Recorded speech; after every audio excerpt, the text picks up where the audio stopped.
কোটা আন্দোলনের সময় সহিংসতায় নিহত ৩৪ জনের পরিবারকে আর্থিক সহায়তা দিলেন প্রধানমন্ত্রী শেখ হাসিনা। গণভবনে তিনি সহায়তার অর্থ তুলে দেন। এ সময় প্রধানমন্ত্রী বলেন, মানুষের নিরাপত্তার জন্য সহিংসতায় জড়িতদের বিচার করতে হবে।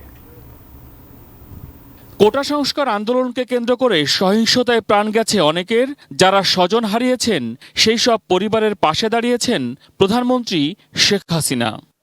রোববার সকালে গণভবনে প্রধানমন্ত্রীর সঙ্গে সাক্ষাৎ করেন নিহত ৩৪ জনের পরিবার, যাদের মধ্যে বেগম রোকেয়া বিশ্ববিদ্যালয়ের ইংরেজি বিভাগের শিক্ষার্থী আবু সাঈদের পরিবারও ছিল।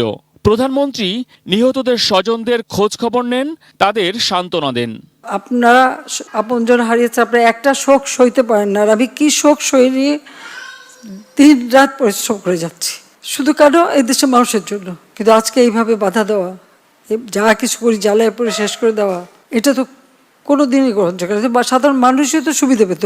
এই মেট্রো রেলে কারা চলতে, এক্সপ্রেস ওইতে কারা চলে, যারা এই খুনের সঙ্গে জড়িত খুঁজে খুঁজে বের করে তারা অবশ্যই যেন শাস্তি পায়, সেটাই আমার প্রচেষ্টা থাকবে। সেটাই আমি করবো। আপনাদেরও সাহায্য চাই, কারণ এইভাবে বারবার বাংলাদেশটাকে নিয়ে খেলা, এটা আর হতে দেওয়া যায় না। নিজেকে স্বজনহারা উল্লেখ করে শেখ হাসিনা বলেন, পরিবারের সদস্যদের হারানোর শোক তিনি বোঝেন, তাই সহিংসতার জন্য দায়ীদের বিচারের আশ্বাস দেন তিনি। আর মানুষ মেরে লাশ ঝুলিয়ে রাখার মতো এই বর্বরতা, জানোয়ারের মতো ব্যবহার, এটা কি কেউ করতে পারে? এটা কি কোনো একজন মুসলমানের লাশ ঝুলায় রাখবে পা বেঁধে? যারা এগুলির সাথে জড়িত অবশ্যই তাদের বিচার হবে, তাদের বিচার করতে হবে, নইলে মানুষের নিরাপত্তা দেওয়া যাবে না। আপনাদের কাছে শুধু এটুকু বলবো যে আপনারা সবর করেন আর আল্লাহকে ডাকেন যেন এই সমস্ত খুনি জালেম এদের হাত থেকে আমাদের দেশটা যেন রেহাই পায়। শুধু আমি এইটুকু বলতে পারি যে আমি আপনাদের সাথে আছি, পাশে আছি।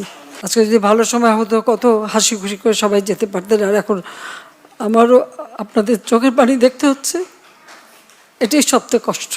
অন্যদিকে সকালে গণভবনে প্রধানমন্ত্রীর সঙ্গে সৌজন্য সাক্ষাৎ করেন বাংলাদেশে নিযুক্ত স্পেনের রাষ্ট্রদূত। এ সময় কোটা সংস্কার আন্দোলন ঘিরে সহিংসতার প্রসঙ্গ উঠে আসে।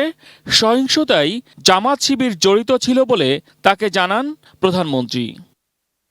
মহসিন কবির, এটিএন নিউজ, ঢাকা।